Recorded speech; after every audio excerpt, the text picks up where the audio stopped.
I would like to welcome everybody to the MSI 2017-2022 competition webinar on the proposal preparation. My name is Michelle Beaudry. I'm Senior Programs Officer at the CFI, and I will be the one leading the webinar today.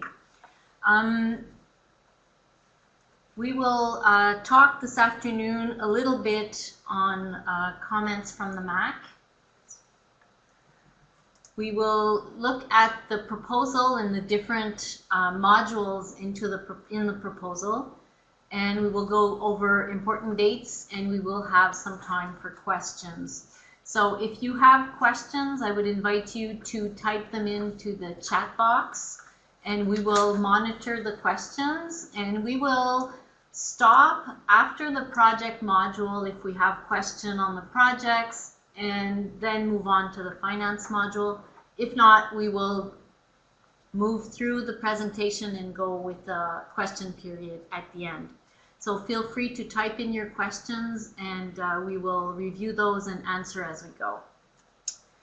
So, as you know, the notice of intent were reviewed by a multidisciplinary assessment committee in January, and you've all received comments from the committee, but we wanted to highlight some more general comments that came out of this review.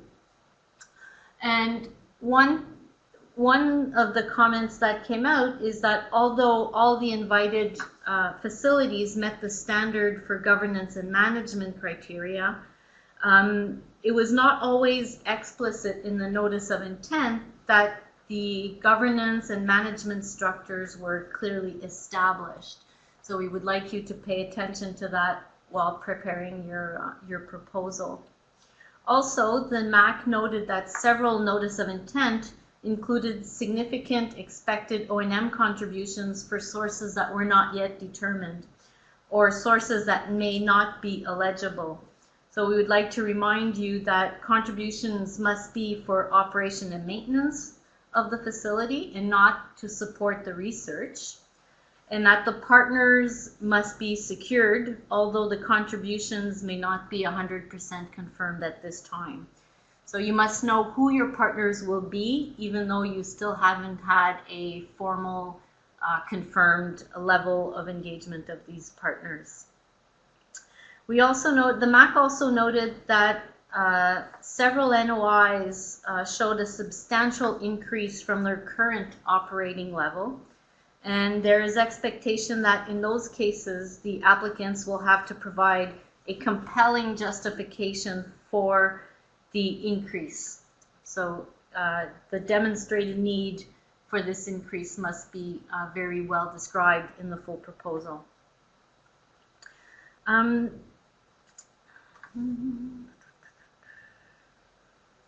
Some of you will also have received some calls from Senior Programs Officer concerning specific items that were highlighted in the budgets.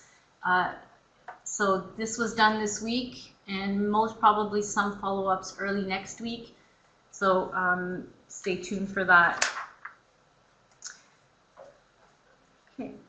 Important dates. As you know, the proposal deadline is April 21st. And that is coming pretty quickly. Following the proposal deadline, we will be conducting an administrative review on the proposals for make sure that the proposals are complete and that there are no parts missing, that the merge was done in an efficient way through our systems. We do ask that institutions be available the week of the following week, so the week of the 23rd,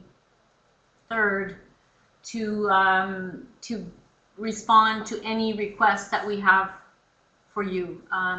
We sometimes need to go back to institutions, and if we do, we will expect a fast turnaround, so 24 hours usually is what we give. So we would ask that institutions have somebody ready there to be able to respond to any inquiries. You will also receive early next week a heads up on a potential face-to-face meeting. So during the expert review process, facilities requesting more than $10 million from CFI will be invited to meet with the expert committee to clarify issues and to answer questions. So we will send out information next week to potential face-to-face facilities, and we will be confirming who the facilities invited to a face-to-face after the April 21st deadline. So once we see the full proposal. Expert committees will take place from mid-May to early to mid-July. And during the expert committee, we will the expert committee panels will review the proposal on the 5 evaluation criteria. And they will also be the ones determining if the proposals meet the standard of excellence for the competition and recommend the amount that should be awarded for each proposal. Proposals that will not be recommended for funding by the expert committee will not be considered at the next level, which is the multidisciplinary assessment committee. Sorry. The next level of review will be the multidisciplinary assessment committee. So the MAC meeting will be held the 3rd week of August, and only proposals that have been recommended for funding by the expert committee will be reviewed by the MAC. The MAC will be tasked to review the proposal based on the competition objectives. So we do have 2 different types of review for the proposal. Experts looking at the assessment criteria, and the MAC looking at the higher level competition objectives. The MAC will be tasked with providing the final funding recommendation and funding amounts to the CFI Board of Directors for a decision in September 2016. Okay, so if we have a look at the proposals, all proposals must be submitted using the CFI Awards Management System. So all the proposals are going to go through CAMS. The proposals will have 3 main parts. So the project module, the finance module, and also a suggested reviewers module. You will notice when going into the awards management system that the suggested reviewers module is pre-populated using the list that was provided at the NOI. If you want to identify additional reviewers, you can at this time. And make sure when you do suggest reviewers to have a look at the CFI conflict of interest and confidentiality agreement. Those guidelines are very important, and we expect the suggested reviewers not to be in conflict. And a reminder that the decision whether or not to use the suggestions remains with the CFI. Okay, so the project module. Project module is composed of 6 different sections. The project information is already pre-populated from the notice of intent, so you will notice that information is already there. The applicant will not have the ability to change the name of the project leader or the administrative institution from what was provided at the NOI. So if you think that a change is necessary at this time, please contact the Senior Programs Officer as soon as possible, and we will make to see how we can make the changes in CAMS. It's important to do so because it will affect the conflict of interests. The second part of the project module are the summaries. So in CAMS, you do have to input a plain language summary, which is a summary of what is the facility, what are the research activities, what's the focus, and the outcomes and benefits to Canada. The plain language summary is not used in the review process. It is used to highlight and to do communication activities.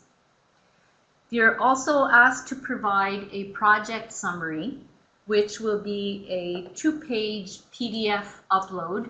So you will have to attach a 2-page document to CAMS.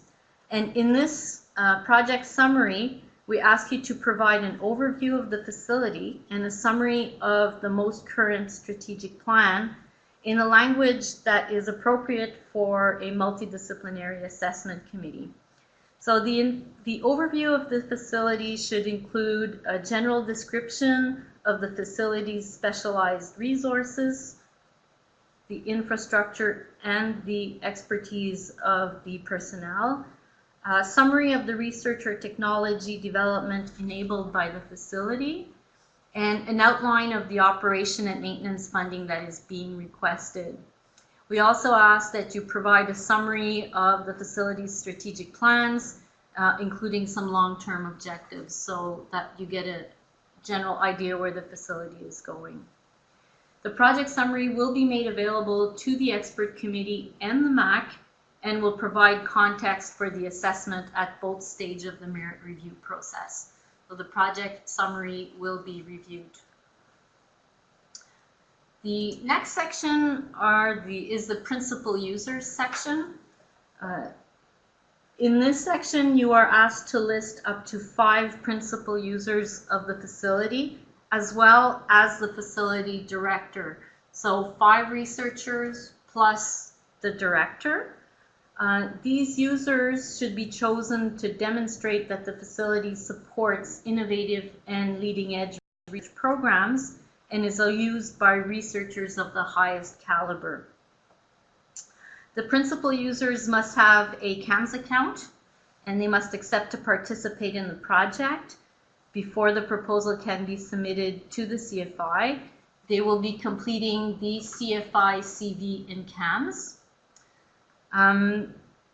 Because the CV is structured for researcher, it's very important that the facility director use the space in the section Research Technology Contribution to describe his or her facility management expertise and experience.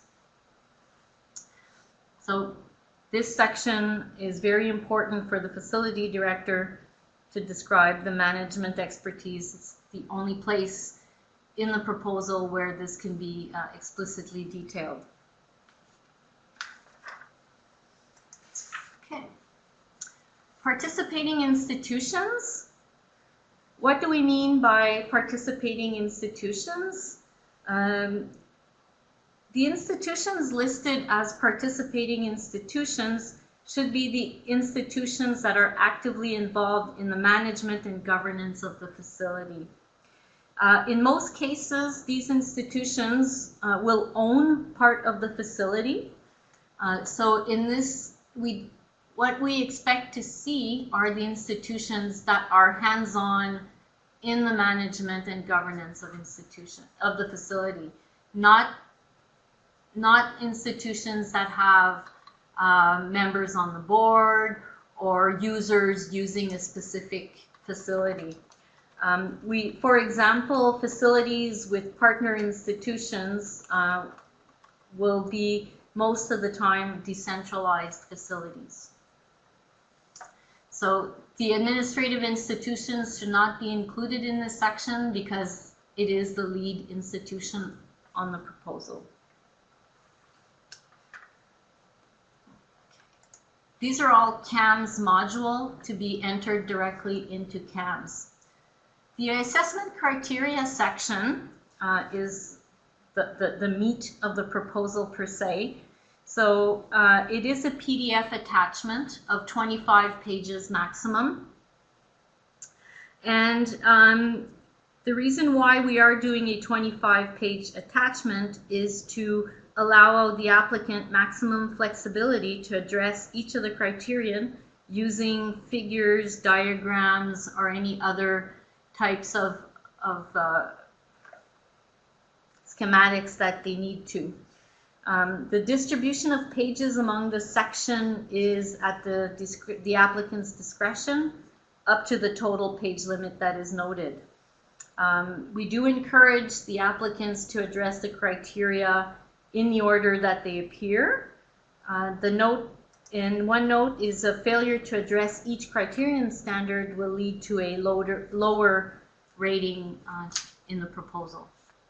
It's important to address each of the 5 assessment criteria.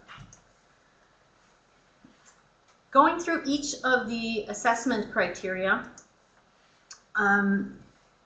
the scientific excellence, so there are 5 criteria. The scientific excellence is the first criterion.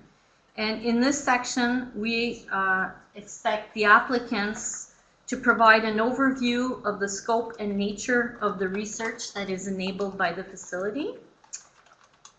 We are expecting the applicant to describe the community of users, and also based on the 5 principal users from who you will be attaching the CV, to describe the recent research or technology development activities and the key highlights and accomplishments of the users in using this facility. We also expect the applicant to describe the single most significant benefit to Canadians realized to date based on the research enabled by the facility, and to describe anticipated benefits to Canadian and specify the time frame over which these benefits are likely to occur.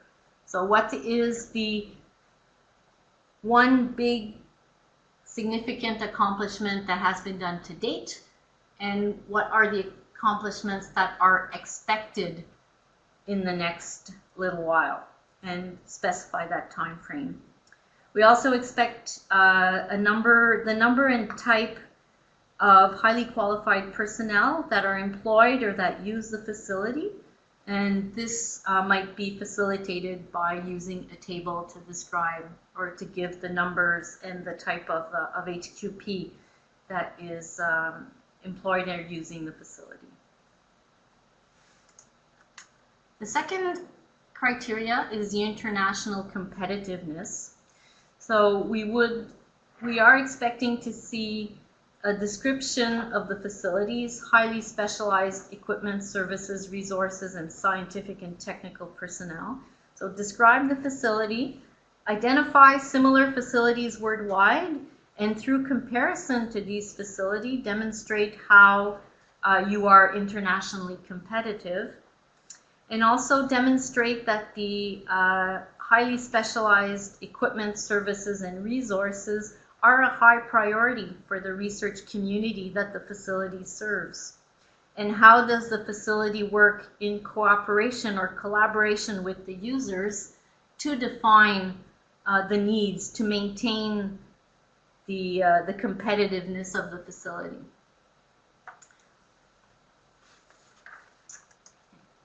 Criteria 3 is the need for CFI funding. So under this criteria, we expect to see a demonstration of a significant demand by the user community for the equipment, services, and resources offered by the facility.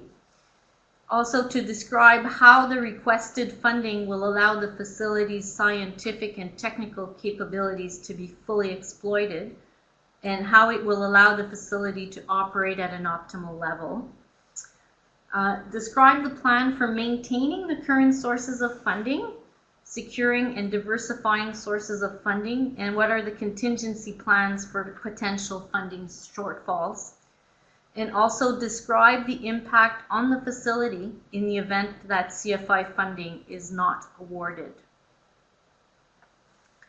We also expect, as mentioned in the notes from the MAC, that the total budget from the NOI must not be surpassed in the full proposal. So we don't expect a request higher than what was submitted at the NOI stage. The two last criteria, the fourth one is excellence in governance. So we do ask the applicant to describe the governance structure of the facility and compare the structure and the best practices in governance to other similar facilities and organizations, either in Canada or internationally. Explain how the facility is accountable to its administrative institution. So a description of the link between the facility and the administrative institution. How the facility will measure its success. And we do ask to include performance indicators or performance measures. And also, we are requesting at the time of submission of the proposal that the most recent strategic plan for the facility be attached to the proposal, and we will let you know how that will be done. It's not attached, it's submitted by email, sorry.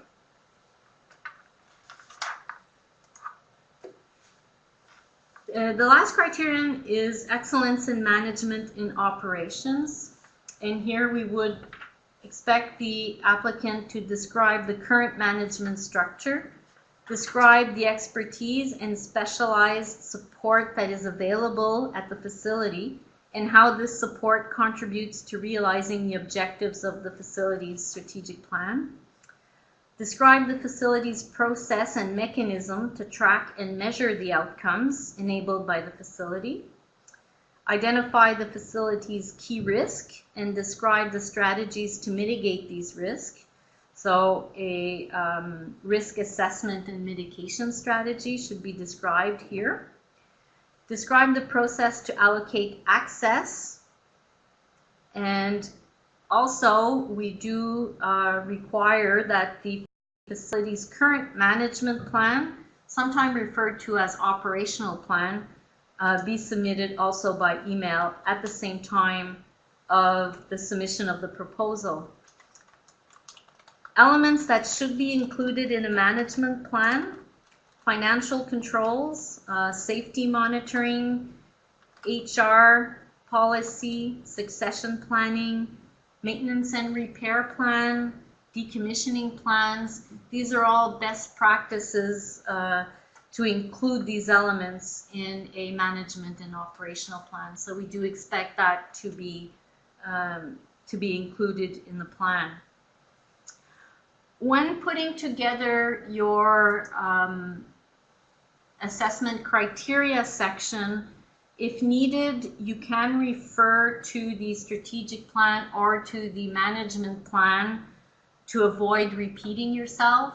So in your text, you could mention please refer to management plan section such and such to help you in preparing the proposal.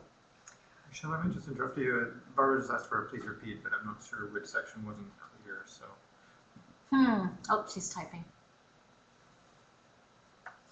We'll just wait for the question to end. Yeah, and we will stop at this time for questions on the project section. So while they're typing, I will just mention that the strategic and management plan should be sent to us by email, and we will come back to this at the end when we talk about the submission process. So we will quickly pause. If you have any questions on the project section, we will take questions at this time before moving to the finance modules. So I think it was the list of items in the management plan that was hard to hear. Yeah. So we talk about financial controls. How do you control finances, safety monitoring, HR policies and practices, succession planning.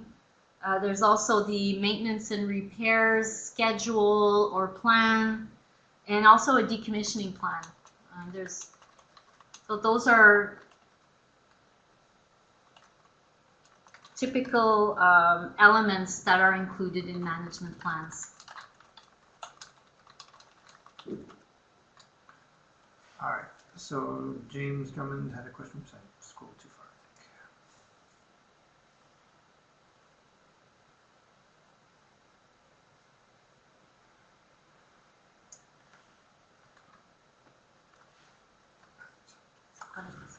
So James Drummond's question basically was looking at I guess, how do you reconcile the fact that we don't want budgets to rise and that we don't want to displace other funding. It's not necessarily that we don't want budgets to go up, we want that to be well justified. So if the budget is increasing, it's important to explain, this is in the context of optimizing or fully exploiting the facility. And so we want to know what is the reasoning for the increase in costs.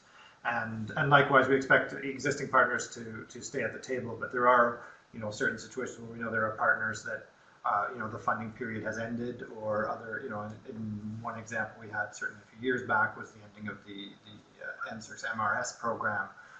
So that, obviously we do expect to see some effects on the budget from those type of funding sources. So then we had a question, when describing the scientific excellence section, the word accomplishment was used rather than benefit. Do you see these as being the same?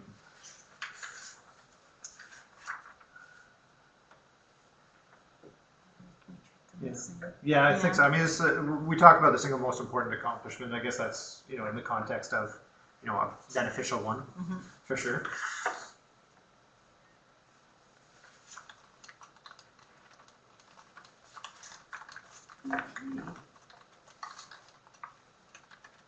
Okay, so we will move on to the finance module, and this module is a little will require a little more explanation because there will be some back and forth from a Excel table and information that needs to be entered also into CAMS. So there's a little bit more tricky than the project module, which is a pretty straightforward 25-page attachment. So in the finance module, you have 5 different sections. The overall operations and maintenance budget for the 5-year period, a detailed budget and budget justification that will be composed of Excel spreadsheets and a Word document that will be PDF together and uploaded. A request for transitional funding if you are eligible for this part of funding. The contributions from eligible partners, which is also part of the detailed budget and also part of the CAMS module. And the project funding and summary of eligible costs, which is the 5th section. So we will walk through each of these sections, and we will point out where you need to input the information and how you should upload the information. And this is a little tricky. Just wait a sec. I see Mark is typing. Sorry, do I have to flip a slide now? No, I was just wondering if it was a question or well, just it was a question on when does management and government, when does it must be established in advance of the time of application or by award? And so we expect these to be already operational facilities at the time of application. So. Yeah. Okay, so going through step by step, the finance module, the first module is the overall O&M costs, and that is done all through CAMS. So you, when completing this section in CAMS, the CFI requests that applicants bundle all eligible items that will be listed in Table 1 and 2, which we'll see afterwards, into one single line item. And to enter the total operation and maintenance cost as the item description and select other as the type of expenditure. I think, if you click, I think you have So their total O&M cost, total expenditure should be other. So you enter the total eligible cost in cash and in kind. The item location should be selected as other, and put the facility name in the text box so we know for which facility it is. And the date to be acquired should correspond to the first fiscal year in which the O&M will be incurred, and in this case it's 2017. And as a reminder, the CFI fiscal year is April 1st to March 31st. It might be different from institutions or facilities. So for CFI, we do work on the April 1st, March 31st fiscal year. Okay, detailed budgets. The detailed budget and budget justification will be composed of 4 different budget tables and a maximum 5 pages for budget justification. So using the detailed budget template that is available on the CFI website, you are asked to complete these 4 tables and to merge the budget justification and the Excel spreadsheets into one, and you will be asked to upload it. So for table 1, which is the details on the eligible O&M cost, we do ask you to list the full cost of each item in the appropriate category, and subcategories are personnel, maintenance and repairs, services, facilities, supply, general administration, and others, and that for the 5 years of the MSI competition. We do ask that you refer to the call for proposal of the MSI 2017-2022 for the list of eligible O&M costs. And only fields that are highlighted in yellow should be filled out. So there are some programming behind the spreadsheet, so only the highlighted in yellow cells can be filled out. There are a few notes on the eligible costs. We did receive some advanced questions and there's some clarification. The first one is on the personnel cost. To be eligible for O&M support, the cost of the personnel is only for personnel that offer a national service and not solely to support activities of internal users. So the concept of providing a service to a full community is important here. So you cannot include in your personnel cost of personnel that is only serving a small internal group of users. So we do expect that FTEs on the MSI budget serve the whole Canadian community. The CFI will pay special attention to the minor upgrade section of the maintenance and repair category. The MSI fund is not meant to provide infrastructure but O&M support. So this section is for minor upgrades to existing equipment to maintain the facility in operations. So any need for infrastructure should be applied through other CFI competitions and not through the MSI. It's also important that only costs related to the operation and maintenance of the facility be included in the budget. Research activities are not eligible to the MSI, and CFI does not support direct cost of research. So any of those costs should be to run and operate the facility.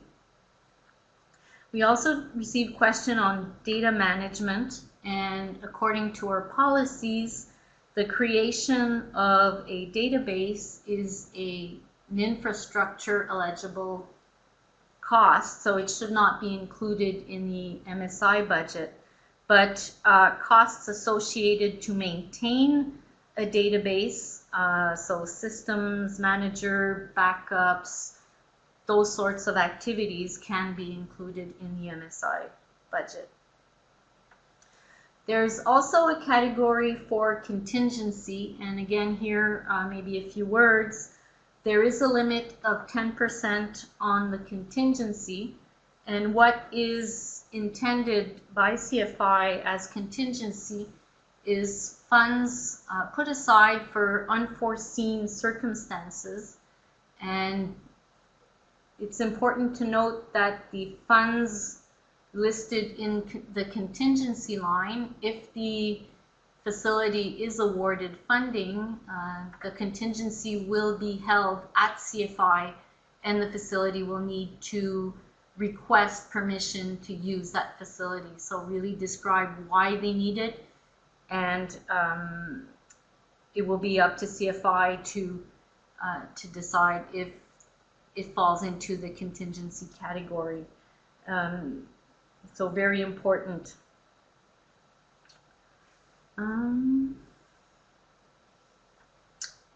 Okay, table 2.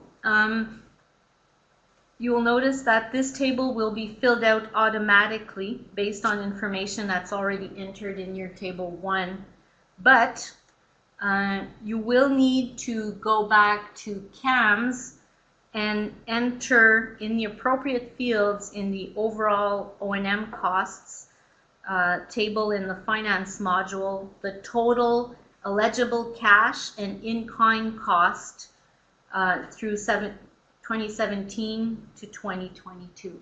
So just the total cost for the year. So the tables, but also we need to go back to CAMS to fill out the module. Okay, table 3. Table 3 is the contribution to O&M costs from eligible partners. So this is where you will list all of your partners. So list the total contributions as cash or in kind for each eligible partners for each of the 5 fiscal period. For each contribution, indicate whether the amount is expected or secured at the time of proposal submission. In this table, it's important to not include the amount received from the CFI Infrastructure Operating Fund, so the IOF, or the amount that is requested from the CFI. And again, only the fields highlighted in yellow should be filled out. We ask you to list the contributions in the different categories. So institutional funding, if you have provincial funding, if you have not-profit organizations that are contributing, user fees, so you list the appropriate appropriate partner funding in the appropriate category. The total cost for each eligible partners must also be entered in the appropriate field in CAMS, and we will come back to that. Okay. Table 4 again is the automatically filled out form that will come from table 3, but you will need the totals to go back to CAMS and enter the appropriate number. As a note, the CFI contribution in any given year, including the IOF, must not exceed the 40% in total O&M cost. So those are the 4 tables that need to be completed in the Excel. There's the accompanying module in CAMS. In addition to this, you will need to provide a 5-page budget justification. 5-page budget justification to detail and provide justification for each expense outlined in the detailed budget. You do have 5 pages to do this. For costs related to personnel who provide services which benefit the Pan-Canadian user community, we do ask that you include the number of full-time equivalent, the total salary that applies to each position. And for example, if you have a software engineers, you have 5 FTEs total with a total annual salaries of $500,000. So that's a small example. Once completed, the justification, the 5 tables merge into one PDF and upload that PDF in the detailed budget section of CAMS. In CAMS, you will also need to fill out the contributions from eligible partners. And in this section, you will need to list the contribution. Again, even though they were filled out in the Excel spreadsheet, you will need to repeat them in CAMS, unfortunately.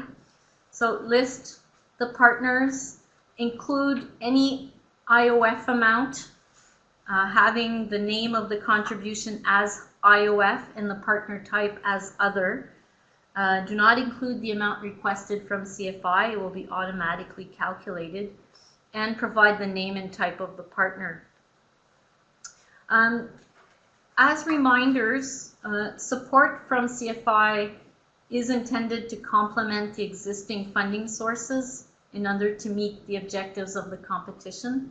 And it is expected that the current funding partners will remain at the table, but as mentioned earlier, in some cases, the funding does not exist anymore, so there are times where the funders will not remain. We will need a justification for that and why this happens. And the use of CFI funds to displace or substitute existing sources of funding is not permitted. So we do expect that the CFI funds will not replace partners that were already at the table.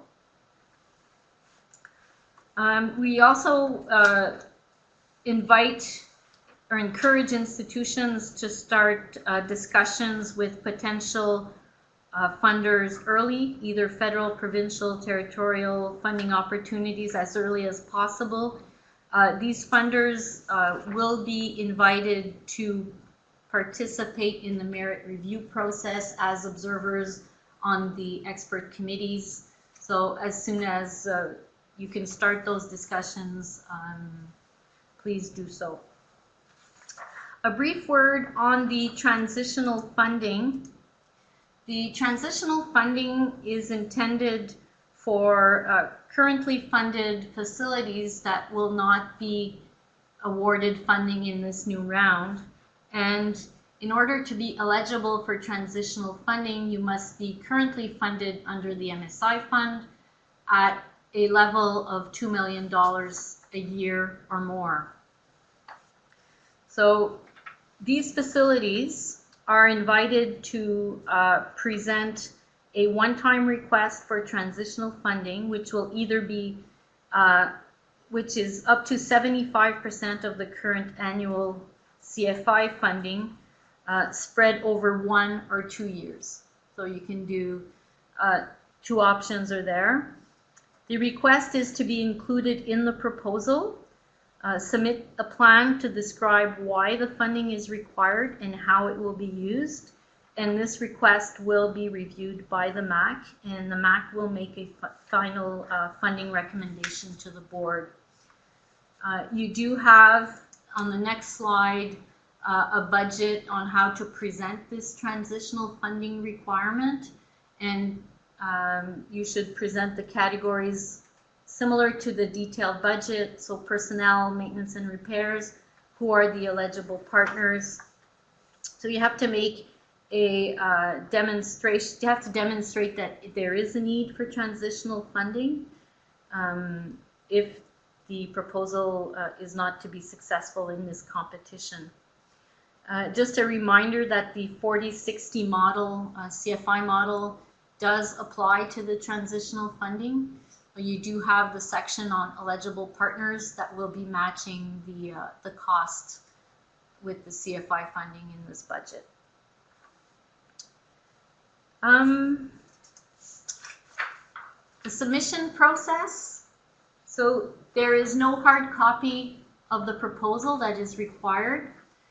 Everything needs to be submitted through CAMS except a cover letter that's signed by the authorized signatory and the chair or president of the board of directors of the facility, the facility's management plan, and the facility's strategic plan.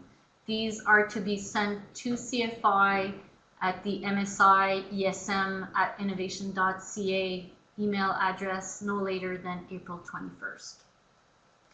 Everything else is to be submitted through CAMS. So if you have any questions, we will take questions at this time. Please type them in and Mark will be the one responding to questions. And if you do have any additional questions following the webinar, please send them to the MSI email address. And also to let you know that the webinar is being recorded and will be made available for institutions that would like to get a copy. So we see people are typing feverishly.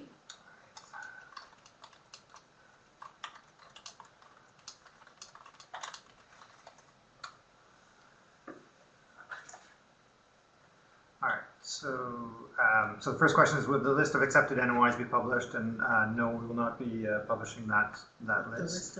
Obviously, once the final decisions are made, there will be a public announcement of the award winners in the same manner as we do for our other competitions. Next question was whether each section has specific requirements. These are all detailed in the guidelines for completing a proposal. It's available on the website under the MSI, the Major Science Initiatives Fund. So these are all listed right there, and I would encourage you to refer to that. So there's a question when there are several regional facilities with different operational plans to be submitted separately or as a central synopsis. We would expect it to be a centralized plan for the facility that is being submitted to this competition. So if it's a network of multiple facilities, it should be the centralized plan. It's also important that these regional facilities coming together as a national facility demonstrate the added value of being or operating within a national framework.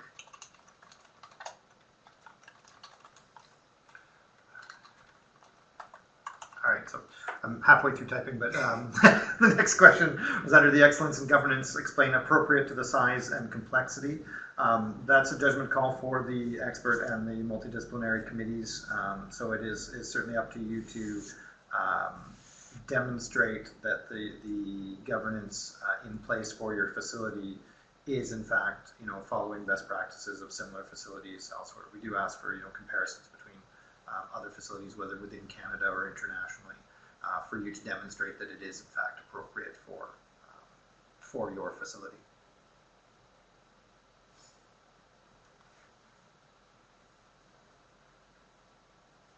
We will take a few minutes pause and let the participants maybe type in some questions, and we will come back to you shortly. Mm-hmm.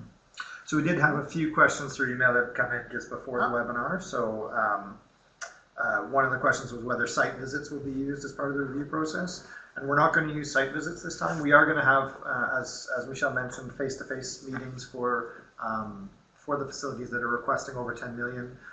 But that will not be on site. So I think at the present time, most of the plans are these will likely be in Toronto. So we will bring people to the expert committee, but not bring the experts to the site.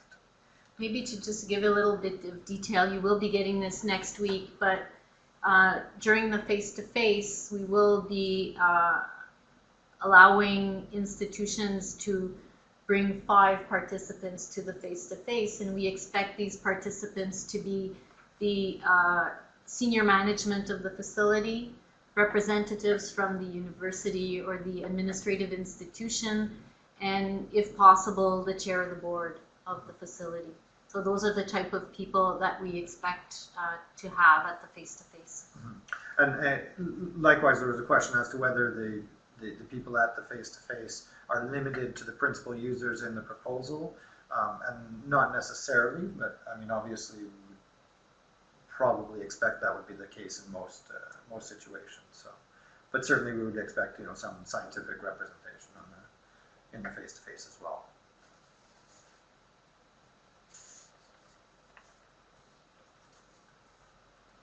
I guess if there are further questions, I mean, certainly we're always available. Send any questions to the email address or contact your senior programs officer, and we'll make sure that we get an answer. Well, thank you all. Oops, there's someone typing. There's someone typing. So thank you very much for your time. We still have a bit of time here, and if you have any questions, do so now. If not, So yeah, the recording, I believe the intent is to put it up, certainly in a We will make accessible it place. available to the participants. Yeah, so we're going to make it available to participants. I think it'll probably be a link to a website, and so if you need to share with other people that weren't here, it should be possible to do so. We're going to probably put the slides up in a PDF as well. So. Well, thank you very much, and good luck.